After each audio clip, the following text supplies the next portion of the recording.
창세기 1장 1절부터 5절까지 말씀 한 절씩 교독합니다. 태초에 하나님이 천지를 창조하시니라. 땅이 혼돈하고 공허하며 공허하기 깊은 위에 있고 하나님의 영은 수면 위에 행하니라. 하나님이 이르시되 빛이 있으라 하시니 빛이 있었고 빛이 하나님이 보시기에 좋았더라. 하나님이 빛과 어둠을 나누사. 함께 읽습니다. 하나님이 빛을 낮이라 부르시고 어둠을 밤이라 부르시니라. 저녁이 되고 아침이 되니 이는 첫째 날이니라. 아멘. 작년에 배웠던 내용이라 잊어버리셨죠? 그래서 사실 오늘 반복하면서 보는 게 의미가 있을 것 같아요. 작년에 창조론인가 진화론인가에 대해서 얘기를 나눴습니다.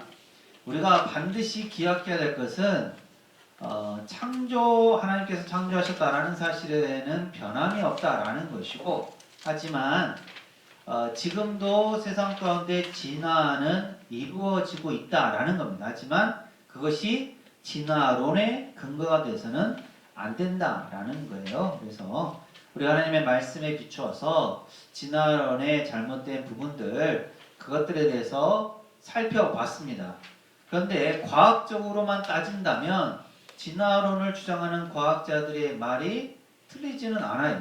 하지만 말씀처럼 세상의 모든 일들, 더구나 신앙적이고 또 우리 삶을 주관하는 것들은 과학으로만은 설명되어지지 않는 부분들이 너무나 많기 때문에 우리는 넓은 측면에서 과학을 포용하는 입장을 취해야지, 과학을 가지고 증명하려고 해서는 오히려 하나님의 그 놀라운 위대한 일들을 해칠 수가 있다라는 것을 말씀드렸습니다. 그러니까 전제를 우리가 잘 가져가야 된다라는 거예요. 하나님께서 창조하신 모든 세상 안에 사실은 과학이라는 것이 들어있어요. 그렇기 때문에 과학을 가지고 하나님이 하신 모든 일을 확인할 수는 없는 거예요. 일부를 가지고 전체를 검증하거나 확인할 수가 없는 거죠. 그렇기 때문에 하나님께서 창조하시고 만드신 이 세상 가운데서 일부로 존재하는 것이 과학이고, 사람들은 그렇기 때문에 그 과학을 가지고 모든 일을 판단하려고 하지만 그것이 신앙적으로는 결코 되어질 수 없다라는 것. 그렇기 때문에 우리가 과학에 의존해서는 안 된다라는 것을 말씀드렸습니다. 결론부터 말씀을 드리자면, 제목도 그래서 제가 이번에는 창조인가 진화인가 안 하고 계속적 창조론의 시대다라고 그렇게 표현을 했죠. 이게 작년 11월 25일 토요일자 제가 우리 교단에서 보는 기독공보라는 신문에 실린 내용이에요. 학술 세미나가 있었습니다. 한국 기독교 학술원 세미나가 있었는데 내용이 뭐였냐면, 진화론 시대, 계속적 창조론이 대안이다. 이것을 학자들이 발표하면서 얘기를 하고 논의를 했어요. 그러니까 기독교 입장에서 진화론에 대해서 얘기하는 것들을 그냥 무조건 무시하거나 또 그것을 무조건 따르거나 하는 것은 옳지 않다라는 겁니다. 그래서 사람들은 진화론으로 교육을 받고 그렇게 알고 있기 때문에 우리가 신앙인으로서 그것을 바르게 바라보고 해석할 수 있어야 되는데, 결론부터 얘기하자면 얘기 있는 것처럼 계속적 창조론의 시대를 우리가 살아가고 있다라는 겁니다. 하나님의 역사는 계속해서 이루어지고 있고, 우리가 그 하나님의 뜻과 하나님의 역사하심 가운데서 이 세상에 돌아가는 것들을 판단하고 살펴봐야 된다라는 차원이에요. 그래서 지금도 우리가 가져야 될 자세는 창조적인, 하나님께서 우리를 창조하셨고 우리의 삶을 주관하시고 인도하신다라는 겁니다. 여기 세미나 잠깐 말씀을 드리자면, 창조인가 진화인가 여기에 답이 있습니다 라는 주제로 발표를 했던 내용들이 있는데요. 진화론에 대해서 말씀드려서 과학적 견지에서 그것을 얘기하고 주장하지만, 신앙인의 또 우리 입장에서는 결코 그것을 받아들일 수 없는 여러 가지 많은 모순점들이 있기 때문에 그것들을 우리가 잘 살펴봐야 되고, 지구와 자연의 역사는 하나님과 피조물의 합작품이다. 따라서 지금도 창조는 계속 되어지고 있다라는 차원에서 계속적 창조론을 얘기를 하는 겁니다. 사람이 주체가 돼서, 인간이 주체가 돼서 무엇을 이루어가는가? 그것이 아니고 하나님의 인도하심과 역사하심 가운데서 함께 이루어가고 있다라는 겁니다. 과학이 발전하고 또 문명이 발달하고 하는 모든 일들이 사람이 이루어 놓은 것처럼 보여지지만 실제로는 하나님께서 이끌어 가시고 거기에 대해 사람이 응답하는 과정을 통해서 함께 만들어가고 있는 것이다. 그래서 그 활동은 오늘날에도 계속되고 있다라는 거고, 하나님께서 피조물에게 자유를 주신 것도 함께 하나님의 뜻을 이루기 위함이다라는 그런 내용들을 여기 학술 세미나에서 다루었어요. 그래서 우리도 가져야 될 자세는 지금도 창조는 계속 이루어지고 있고, 하나님께서는 사람에게 여러 가지 자유의지를 비롯한 지식과 경험 이런 것들이 있기 때문에 그것들을 통해서 하나님의 역사를 계속해서 만들어 간다 라고 봐야 되고, 창조 사역에 동참하고 있다 라고 그렇게 보시면 되겠습니다. 교재는 지난번에 본 것처럼 잠깐 보자면, 교회에서는 하나님께서 인간을 창조하셨다고 하고 학교에서는 인간이 진화되었다고 했는데, 이것을 어떻게 봐야 되는가? 말씀드린 것처럼 과학이라는 잣대를 가지고 이루어진 일들을 판단하면 진화론이 맞는 것처럼 보여져요. 그래서 학교에서는 그 과학을 근거로 해서 진화론을 가르칩니다. 하지만 우리가 바라봐야 될 것은 하나님께서 창조하신 피조세계는 과학으로만 단정 지을 수 없다라는 것이고, 그렇기 때문에 우리가 과학의 잣대를 가지고 볼 게 아니고 하나님의 성의 역사 안에서 봐야 되기 때문에 우리가 창조론을 얘기를 하는 것이고, 그것을 우리가 믿고 따른다라는 겁니다. 그러면서 이 교재에서 진화론의 비과학성, 진화론의 허구성, 성경의 과학성 이런 것들을 얘기했지만, 중요한 것은 마지막에 얘기했던 성경의 진리에 있다라는 거죠. 과학은 변하지만 진리는 불변한다라는 겁니다. 과학은 발전하면서 과거에 잘못된 것들이 새롭게 발견되기도 하고 고쳐지기도 하면서 수정의 과정을 겪어요. 그래서 과학이 발전하는 겁니다. 만일 그런 수정이나 고침이 없다면 과학은 발전할 수가 없어요. 그렇잖아요. 수백 년 전의 과학과 오늘날의 과학을 같은 선상에서 놓으면 안 되는 거죠. 수백 년 전의 과학도 계속해서 발전해 오면서 고칠 거 고치고 새로운 이론들 등장하고 그것들을 검증하면서 지금의 과학이 이루어진 거잖아요. 이렇게 과학은 계속해서 변화해 가고 발전해 갑니다. 하지만 우리가 분명히 알아야 될 것, 진리는 불변한다라는 거, 변하지 않는다라는 겁니다. 우리가 믿는 하나님 그리고 우리가 보는 성경, 이것은 진리예요. 변하지 않는 거죠. 그렇기 때문에 우리가 성경의 그 기준을 가지고 과학을 어떻게 보면 바라보는 것이 맞는 것이지, 과학의 잣대를 가지고 성경을 해석하거나 하나님에 대해서 적용하려고 하는 것은 옳지 않다라는 측면에서 우리가 이해해야 된다라는 거고요. 오늘 말씀에서 다 보지는 않았지만 우리가 질문들이 있었죠.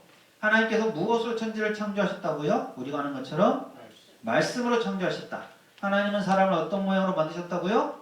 하나님의 형상대로 만드셨다. 사람들에게 주신 특권은 생육하고 번성하고 땅에 충만하고 땅을 정복하고 생물을 다스리는 것, 즉 관리자로서 우리를 세우셨다라는 겁니다. 그래서 우리가 하나님의 뜻을 이루어가는 자연을 관리하고 다스리는 일들을 잘 감당해야 된다라는 거예요. 개발로만 봐서는 안 되고 조화를 이루면서 함께 그 아까 세미나 얘기한 것처럼 함께 하나님의 창조 세계를 더 완성해가는 일에 동참해야 된다는 겁니다. 그것이 우리에게 맡겨 주신 하나님의 사명이다라는 거죠. 자, 두 번째 페이지 우리가 볼 내용인데요.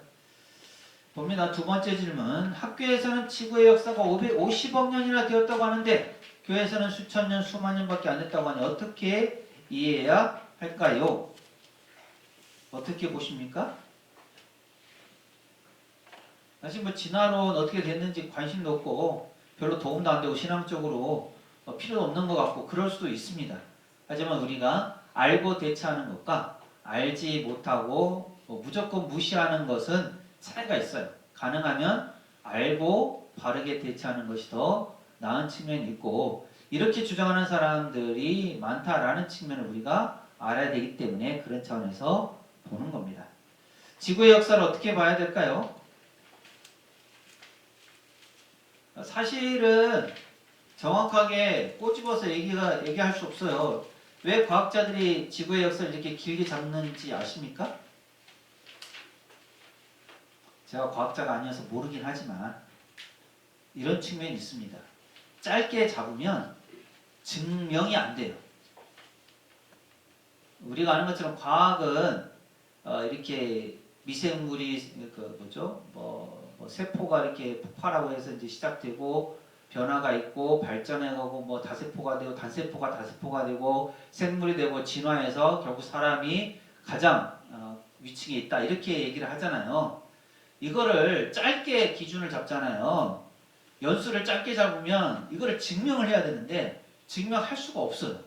그러니까 최대한 길게 잡아서 이 긴 시간 동안에 그렇게 차츰 천천히 변화가 이루어져서 오늘날 되었다라고 하는 게 훨씬 설득력이 있습니다. 그러다 보니까 지구 역사가 길면 길수록 좋은 거예요. 그래야지 과학자들의 주장이 더 맞게 되는 겁니다. 그래서 지구 역사를 50억 년 이상으로 잡는 경우들이 많습니다. 그리고 그래야만 진화가 설명이 되거든요. 말씀드린 것처럼 한순간에 지금도 진화가 이루어지지 않는데 진화를 어떻게 증명할 것인가? 오랜 세월이 지나다 보면 이런 일도 있고 저런 일도 있고 또 그렇게 적응하고 하다 보면 도태되기도 하고 없어지기도 하고 또 새롭게 나오기도 하면서 이렇게 발전해 왔다라고 하는 게 설득력이 있는 거죠. 그래서 50억 년 이상으로 잡고 있다라는 거예요. 근데 우리가 이제 보는 성경에서는 사실 성경의 시간적 표현도 정확하게 우리가 알 수는 없어요. 하나님께서 7일 동안 천지를 창조하셨다라는 것도 보기에 따라서는 하루로도 볼 수 있지만 표현이요. 원어 표현이 그렇습니다. 하루로도 볼 수 있지만 한 계절로도 표현된 데가 있고 수년을 뜻하는 경우도 있기도 합니다. 그 단어 자체가. 그러다 보니까 우리가 쓰는 것처럼 일, 월, 년 이렇게 딱 정확하면 이게 언제 기간인지 뭐 이렇게 단정 짓기가 이해하기가 쉬울 텐데 성경 표현의 그 단어, 시간을 의미하는 표현 히브리어가 명확하지 않기 때문에 이것을 산정하기는 쉽지 않다. 그래서 하루로 보느냐, 한 계절로 보느냐, 몇 년으로 보느냐에 따라서 크게 차이가 날 수 있잖아요. 그렇기 때문에 정확하진 않지만 중요한 것은 50억 년까지 뭐 이렇게 길게 가지는 않는다라는 겁니다. 그래서 여러 가지 이유들을 하고 있는데요. 교재에 나오는 내용을 보면은 첫 번째가 지질연대 측정법으로 표현하고 있는 부분들이 있어요. 그래서 방사선 탄소의 방사능 방출량에 의해서 지질연대가 측정된다라는 건데 이것도 정확하지 않은 것이 대기의 상황이나 시대에 따라서 커다란 차이가 있다라는 거예요. 오늘날 우리도 겪잖아요. 무슨 말이냐면 지진이나 해일, 그다음에 커다란 태풍 이런 것들이 있으면 지형이 변하고 상황이 변하고 생물이나 이런 것들이 확 변하게 돼요.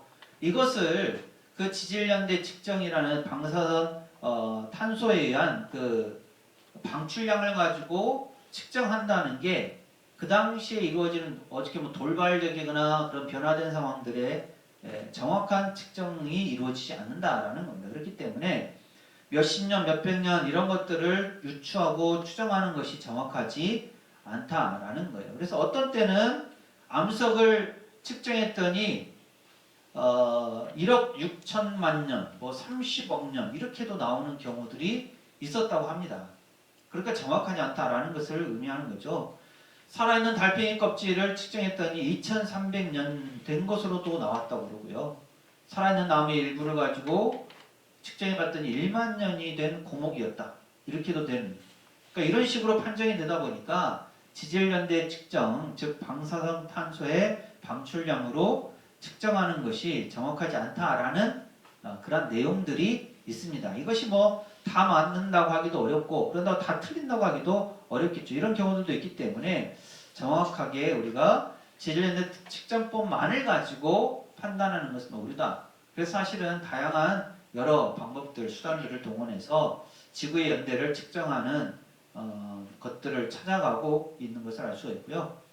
또 두 번째로는 진화론 입장에서 볼 때 인구수가 모순이다라는 것을 얘기를 해요. 인류 발생을 100만 년 전으로 대충 보는데요. 진화론에 의하면 현대 인구가 10에 2100승이라고 합니다. 지금 우리가 아는 것처럼 지구 인구가 60억인가요?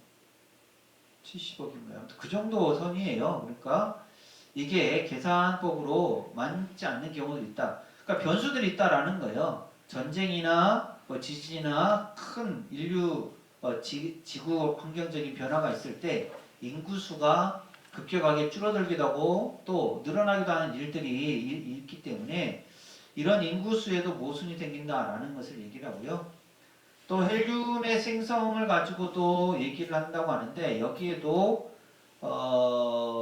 나이 측정해 본 결과 틀린 정확하지 않은 수치들이 나오는 경우도 있다라는 것이고 또 네 번째로 우주의 낙진량을 보고 측정한다고 그러는데 이것도 우주진 속에 있는 뭐 니켈의 양이나 이런 것들이 맞지 않다라는 이런 예들이 있습니다. 그래서 전체적으로 무엇을 얘기하냐면 과학자들이 근거로 내세우는 50억 년이라는 지구의 연대가 정확하다고 얘기하기는 어려움이 많다라는 거예요. 그것이 과학적으로도 설명하는 부분들이 있다라는 것들을 봐야 되기 때문에 우리는 그렇게까지 우리가 지구 역사를 오래라고 볼 필요는 없다라는 겁니다.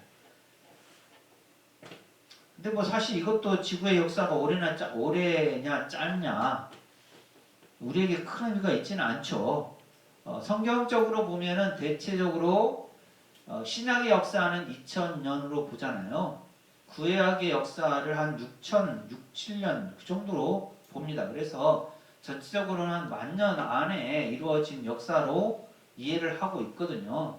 일반적으로는 그렇습니다. 하지만 말씀드린 것처럼 그 성경에서 얘기하는 시간의 단어, 시간을 뜻하는 단어도 정확히 날짜로 정해지거나 하는 것은 아니기 때문에 단순히 성경에 있는 문자적인 의미만을 가지고 성경의 역사를 이렇게 10,000년이다 라고 얘기하는 것도 좀 모순이 있을 수 있는 그런 상황이다 라는 거예요.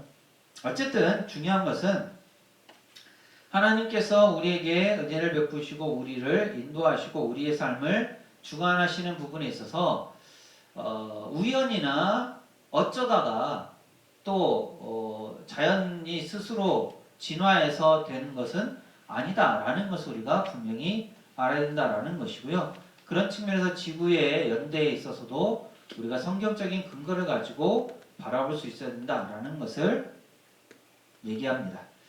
자, 볼까요? 제기되는 질문들. 에덴 동산은 지금이 어디일까요?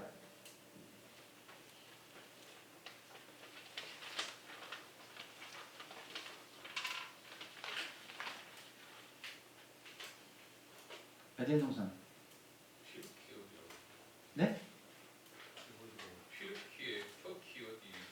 네.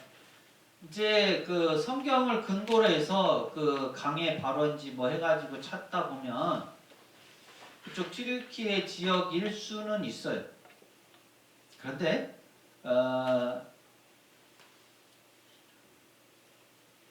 그곳이 에덴 동산일까요? 찾으면 그곳이 에덴 동산일까요? 제가 볼 때 못 찾아야 에덴 동산이지 찾으면 에덴 동산 아닙니다. 그렇죠? 왜 그럴까요?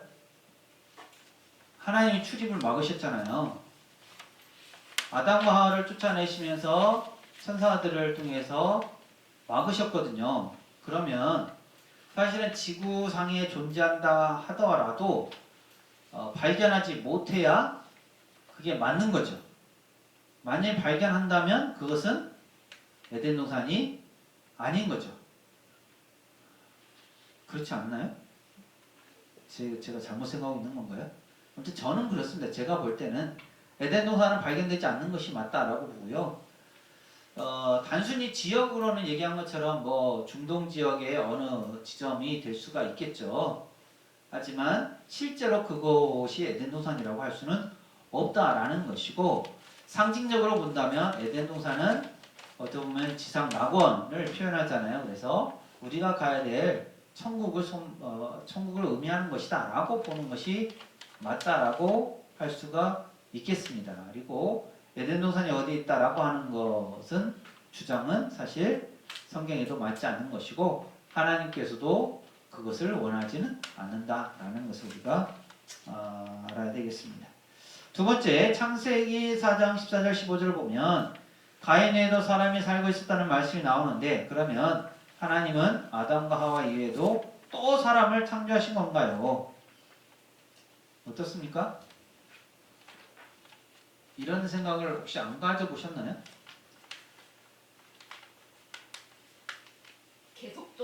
계속적 창조론이라고 했잖아요. 네. 계속 창조가 돼야 되는 거 아니에요? 그렇죠. 지금도 창조론의 시대를 우리가 살고 있다라는 차원이고요. 창세기 4장 14절, 15절 한번 볼까요? 말씀이 있죠. 마지막 부분에 있습니다. 함께 읽어봅니다. 14절, 15절 시작. 주께서 오늘 이 지면에서 나를 쫓아내시온즉 내가 주의 낯을 배웁지 못하리니 내가 땅에서 피하며 유리하는 자가 될지라. 무릇 나를 만나는 자마다 나를 죽이겠나이다. 여호와께서 그에게 이르시되 그렇지 아니하다. 가인을 죽이는 자는 벌을 7배나 받으리라 하시고 가인에게 표를 주사 그를 만나는 모든 사람에게서 죽임을 면하게 하시니라. 아멘. 그러니까 이 말씀 그대로 보면 가인 외에도 다른 사람이 살고 있었다라는 뜻으로 보여지죠. 그러면 하나님께서 또 다른 사람을 창조하신 건가? 어떻습니까? 전부 다 만들었겠지.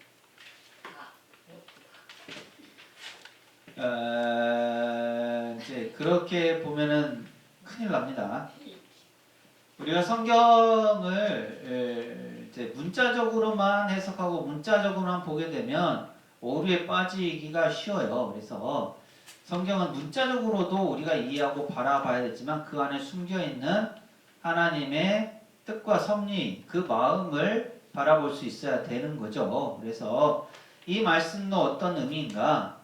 사실은 하나님께서 가인을 살인자임에도 지켜 보호해 주신다. 그것이 하나님의 구속의 은혜다라는 측면에서 바라봐야 되고요. 그렇다면 그를 만나는 모든 사람은 과연 어떤 사람들일까?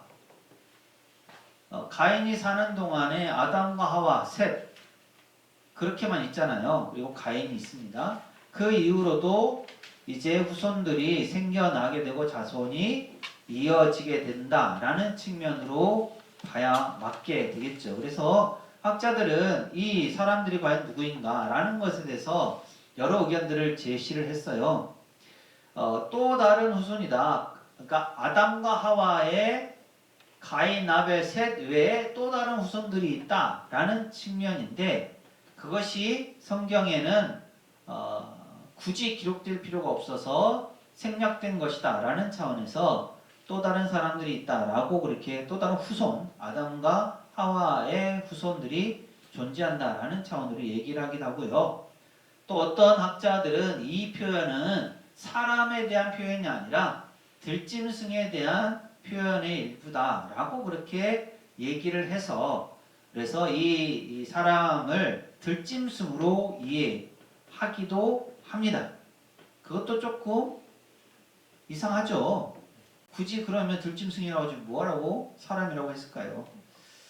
그리고 이제 말씀드린 것처럼 아담과 하와가 이제 살아가면서 많은 자손들을 낳게 되는데, 그 후손들이 널리 퍼지게 되면서 만나게 될, 어떻게 보면 가까이 보면 뭐 2촌, 뭐 3촌, 4촌, 5촌, 6촌 그렇게 되겠죠. 하지만 그 사람들을 마주치게 될 때 가인이 살인을 저질렀기 때문에 그에 대한 형벌, 처벌을 피할 수 없는 상황이 되어서 그래서 그를 죽이게 되는 일들이 벌어진다라는 차원으로 얘기를 하게 됩니다. 그래서 우리는 가인, 아벨, 셋, 뭐 그 족보의 그 이름들만 알고 있지만 그 외에도 수많은 많은 여인들과 또 다른 아들들에 대한 존재들을 부인할 수는 없기 때문에 그런 사람들에 대한 피해를 하나님께서 말씀해 주신 것이라고 할 수가 있습니다. 그래서 얘기한 것처럼 여기서 얘기하는 아담과 하와 이외에 또 다른 사람을 창조하셨다는 차원보다는 아담과 하와의 후손들 중에 다른 사람들을 얘기한 것, 그리고 그 성경에서 얘기하는 족보에 있는 그 사람들 외에, 대표가 되는 그 사람들 외에 대표되지 않은 많은 여자들이나 다른 사람들이 있을 것에 대한 표현이다라고 볼 수가 있습니다. 어떻게 보든지 간에 중요한 것은 하나님께서 아담과 하와만을 창조하셨고 그 이후로는 아담과 하와의 후손들로 이 땅 가운데 사람들이 살게 되었고 번성하게 되었다라는 거예요. 그래서 가인의 시대가 물론 짧게 보면 뭐 얼마 안 되는 것처럼 보이지만 성경에 얘기하는 것처럼 몇백 년이 됩니다. 그러면 그 시기 동안 다른 자손들이 없을 수는 없는 거죠. 그렇기 때문에 아담과 하와 셋 이외에도 그 후손들이 있음으로 인해서 그들과 만나는 것들에 대한 표현으로 다른 사람들, 모든 사람에게 죽임을 면하게 하나님께서 도우셨다라고 보는 것이 맞다고 할 수가 있겠죠. 이해가 좀 되신가요? 네, 알쏭달쏭 하시죠. 그러니까 성경은 그렇게 표현하고 있어요. 우리가 성경의 족보가 몇 군데 표현되어 있는데 조금씩 다른 부분도 있고 생략되어 있는 부분도 있어요. 그러니까 대표적으로 우리가 아는 것처럼 아브라함, 이삭, 야곱, 요셉만 표현하고 있지만 성경에 보면 이삭의 후손들, 아브라함의 후손은 당연히 이삭밖에 없습니다. 하지만 이삭으로부터 야곱, 요셉으로 내려갈 때 엇갈려지는 이스마엘도 그렇지만 그 외에 여러 후손들이 많이 발생하거든요. 에서도 사실은 그 계보에서는 빠지잖아요. 그러니까 아브라함, 이삭, 야곱, 요셉만 보니까 사실은 이스마엘도 빠지고 에서도 빠지고 요셉 외에 다른 11명의 형제들도 빠지거든요. 그 형제들만 빠지느냐? 여자들도 빠져요. 그러니까 아담 이후로 아담과 하와가 가인을 낳고 아벨을 낳고 셋을 낳는 것까지는 성경에 맞지만 그 외에도 다른 자손들을 낳았지만 굳이 성경에 기록하지 않았을 가능성이 더 많다라는 차원으로 우리가 받아들이는 것이 맞다라는 겁니다. 또 다른 사람을 창조했다라는 것은 그건 하나님의 뜻에 맞지 않고 성경에도 당연히 맞지 않는 것이고요. 그렇기 때문에 우리가 그런 차원으로 이해하고 이 부분을 받아들이면 된다라는 거예요. 좀 이해가 되신가요? 우리나라도 그렇죠. 유교 체계에서는 장자를 우리나라도 사실은 중요하게 여기잖아요. 그래서 후손 따질 때 사실은 장손만 그 가문에 그거에 넣고 그 외에 나머지는 좀 빼잖아요. 딸들이나 장손 아닌, 그렇죠? 네? 네, 아무튼 그렇게 뺍니다. 빠집니다. 빠진다고 알고 있어요. 그러니까 그런 시기에 그렇게 우리가 성경을 보면 되겠다라는 겁니다. 그래서 그렇지만 하나님께서 가인에게도 하나님의 구속의 은혜를 베푸셨다라는 것이 여기 창세기에 나와 있는 모습이에요. 이것은 하나님께서 아담과 하와 이후에 모든 자손들을 구원하시고 은혜를 베푸시기를 원하셨다. 어느 누구도 버림받기를 원하지는 않으셨다라는 것을 우리가 성경을 통해서 알 수가 있습니다. 가인도 그렇지만 우리가 아는 것처럼 이스마엘도 그랬고요. 또 에서도 그랬고 다 하나님께서 그 후손들을 지키시고 보호하시고 어떻게 보면 사랑하셨다라는 거예요. 룻의 경우도 그랬잖아요. 룻의 딸들이 아버지로부터 낳은 자손들이 모압과 암몬이에요. 하나님이 룻의 딸들이 아버지를 통해서 나왔다고 해서 그 자식들, 그 후손들을 버리셨냐? 아닙니다. 하나님은 그들까지도 품으셨어요. 그러니까 우리가 볼 때 우리가 인간적인 생각이나 뭐 감정적인 차원을 볼 때는 이스라엘을 괴롭히고 대적하고 하는 자손들이니까 하나님이 쓸어버리시면 참 좋을 것 같은데 하나님은 그런 분이 아니시다라는 것이 성경의 역사에서 많이 나옵니다. 그러니까 우리가 볼 때는 소홀히 봐도 되고 조금 잊어버려도 될 만한 사람들까지도 하나님은 돌보시고 보시고 보호하시고 사랑하신다. 그래서 전 세계 모든 사람들이 모든 인류가 구원받기를 원하신다라는 것이 구약 성경에도 나와 있고 신약 성경은 당연히 예수님을 통해서 이루신 하나님의 사건이다. 그렇다면 우리도 마찬가지로 그 하나님의 사랑과 그 포용, 자비, 은혜 이것들을 우리의 삶에서도 펼쳐나갈 수 있어야 되는 것이 하나님의 자녀, 하나님의 백성들 모습이라고 할 수가 있겠죠. 중요한 것은 하나님은 어떤 생명도 소홀히 여기거나 그냥 버리지 않으셨다라는 것을 우리가 보면 되겠습니다. 창조도 그런 입장에서 보시면 좋아요. 진화인과 창조인과 결론을 봅니다. 인간은 창조된 것이지 진화된 것이 아니다 라는 것 누누이 말씀을 드립니다. 우리가 참고로 진화론에 대해서 조금 살펴보고 알아보고 혹시라도 그런 부분에 대해서 의구심을 가질 때 우리가 바르게 알고 대처하는 것이 좋다라는 차원에서 지난 작년과 올해에 걸쳐서 이렇게 긴 시간 장장 몇 달간에 걸쳐서 살펴보고 있는 겁니다. 그래서 우리가 그것을 잊어버리면 안 되겠고요.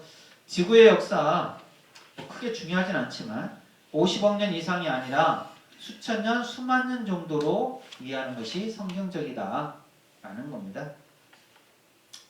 우리가 생각해 봅시다. 한번 볼까요? 창조에 대한 확신이 있는가? 나를 지으시고 나를 보살피시고 나를 이끄시고 인도하신다 라는 부분에 대해서 우리가 바른 믿음을 가지고 있는가 라는 것이고요. 두 번째, 성경을 과학적으로만 이해하려 하지는 않았는가?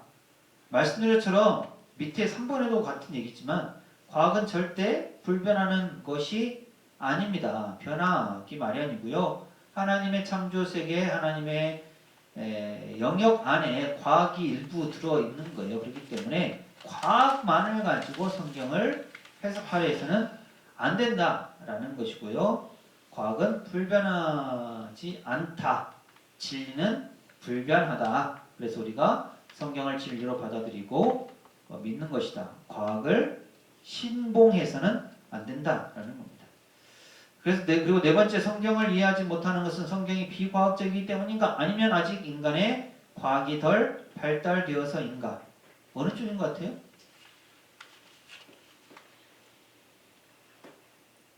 앞쪽으로 보시면 절대 안 됩니다. 뒤쪽도 뭐 완전하진 않지만 무슨 말이냐면 성경이 비과학적이다 라고 봐서는 안 되는 거죠. 어떻게 보면 초과학적이다.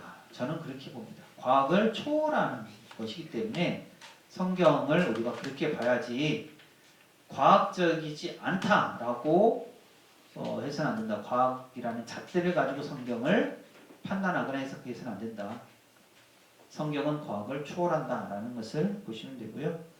그래서 아직 인간의 과학이 덜 발달되어서인가 라는 측면이 그나마 좀 수긍이 되긴 하지만 그것도 완전하지 않다라는 것을 우리가 이해하시면 되겠고요. 마지막 흘림체 함께 읽어봅니다. 시작. 내가 신이라고 부르는 것을 바보들은 자연이라 부른다. 이것은 그냥 잘못 이대로 이해하시면 안 됩니다.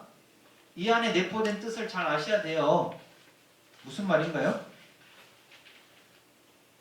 우리는 자연을 신이라고 하지 않습니다. 그렇죠. 자연을 신으로 봐서는 안 돼요. 자연 하나님이 창조하신 피조세계의 일부죠. 신은 오직 하나님 뿐이시죠. 그런데 이 글이 표현하는 것은 이렇습니다. 자연을 통해서 하나님을 알아가게 된다라는 차원을 얘기를 하는 거예요.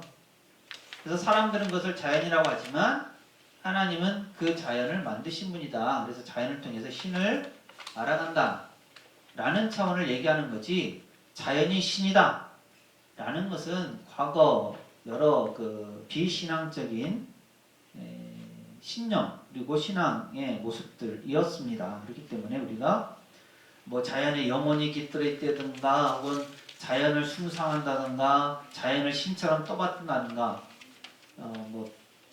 우리가 아는 것처럼 기우제를 드리거나 이런 것은 맞지 않다. 하나님만을 우리가 믿고 따르고 섬겨야 된다라는 차원으로 이 글을 이해하셔야 됩니다. 아시겠죠? 무슨 말인지 아시죠? 네, 그렇습니다. 저도 하면서 힘드네요. 여러분도 힘드시죠?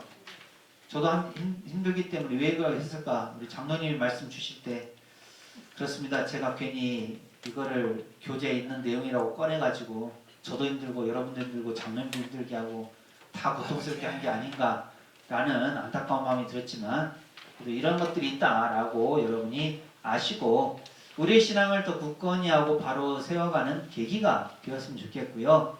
모르고 말씀드렸지만 모르고 무시하는 것보다 우리가 알고 대처하는 조금은 성숙한 모습이 필요하기 때문에 진화론을 주장하는 내용들 또 그 근거라고 얘기하는 과학이라는 부분에 대해서 우리가 조금은 정확하게 알아야 될 필요가 있어서 다루게 되었다라고 여러분이 이해를 해주시면 감사하겠습니다. 장로님 조금 답변이 됐습니까? 장로님? 말씀 안 하시. 네. 말씀처럼 정리해 보면 진화는 물론 조금씩은 이루어져요. 진화라는 게 말이 표현이 그렇지 다른 말로 하면 발전이고 변화를 얘기해요. 그러니까 그런 차원으로 본다면 우리의 삶도 변화되는 모습이 있고 과거보다 발전되는 모습이 있습니다. 과학도 마찬가지로 점점 더 발전해 가고 있죠. 하지만 하나님께서 말씀하신 그 성경 또 진리, 신앙적인 부분은 사실 우리 삶에 있어서는 그것이 발전해 가지만 하나님의 큰 틀 안에서는 사실 진화라는 게 이루어진다라고 보기는 어려운 거죠. 단지 하나님께서 하시는 일에 우리가 동참하면서 더 나은 일들을 만들어 간다라는 차원으로 우리가 이해하시고 바라보시면 되겠고요.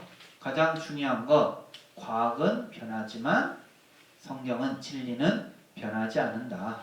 하나님의 역사, 하나님의 섭리, 하나님의 능력은 과학으로 결코 판단할 수 없는 영역들이다라는 것을 기억하시고 우리가 하나님에 대한 창조의 믿음을 굳건히 가져가시고 또 하나님의 창조사에 동참하는 우리 모두가 되시기를 바랍니다. 이 시간 그런 내용들을 가지고요. 잠깐 기도하고 제가 마침 기도하고 마무리하도록 하겠습니다. 오늘 2주에 걸쳐서 저희가 다루었습니다. 아버지 하나님, 하나님께서 세계를 창조하시고 또 저희를 만드시고 이끌어가시고 인도하심에 대해 제가 굳건한 믿음을 가져가게 도와주시고 세상에서 얘기하고 또 과학이라는 잣대를 가지고 판단하려고 하는 어리석음을 범하지 않도록 인도해 주시며 하나님께서 모든 것들을 주관하시고 섭리하시고 다스리신다는 그 믿음을 가지고 저희가 하루하루 주님과 함께 창조사에게 동참하면서 주님의 뜻을 이뤄가는 복된 삶을 살아갈 수 있도록 도와주옵소서. 이 한 주간도 저희의 삶 가운데 함께 하여 주시고 특별히 2024년 새해를 허락하셨는데 저희가 한 걸음 한 걸음 주님과 동행하면서 주님의 뜻을 이루어가기에 부족함이 없도록 날마다 하나님의 뜻을 생각하면서 주님과 동행하는 복된 삶을 살아갈 수 있도록 인도하여 주옵소서. 이 한 주간의 모든 삶을 주님께 맡기며 예수님 이름으로 축복하며 기도합니다. 아멘. 감사합니다. 수고하셨습니다. 한 주간 승리하십시오.